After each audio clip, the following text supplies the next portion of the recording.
So for that reason, Korchnoi actually takes the pawn on e5 and invites this. I mean, the thing is about this position, and he could have been reeling from the fact that he didn't get a handshake to start the game, the problem with this is that Korchnoi is just under fire before he's able to get settled. Now, it's interesting. Karpov was a methodical player, right?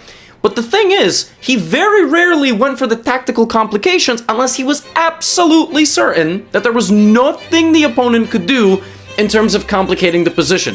Like, Karpov would play the best moves, but only if he was absolutely certain what he was going for was the best thing.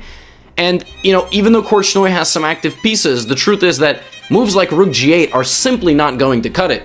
Rook G8 guards the bishop from hanging, but now these two pieces disallow black from castling kingside, and now Karpov just takes on c4, we get dc4, and plays a very calm move bishop c2. So even in his attacking, Anatoly Karpov shows restraint. Like, he will play the best move, methodically, shutting down everything that his opponent wants to do. So we get knight jumping into d3, trying to disconnect the circulation. Now look at this move, bishop h6, look at that. That's such a Karpovian method of attack. If you take on h6, I take back, you go rook g6, or let's just say you go rook g7 to guard the f7 pawn. Karpov's best move here, like, very well, could just be rook to d1. A slow, improving move, applying an extra layer of pressure and making it impossible for black to successfully defend.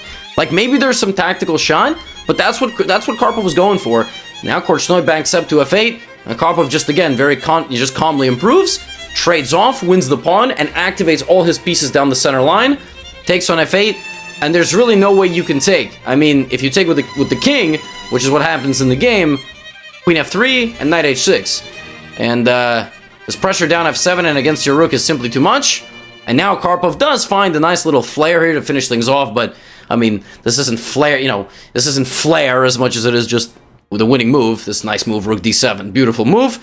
Because if bishop takes d7, the bishop is overloaded. Queen takes f7, rook f7, and like this would have been a version of the Arabian checkmate, is what it's called, with rook and knight. Normally it's in the corner, but this would have been it.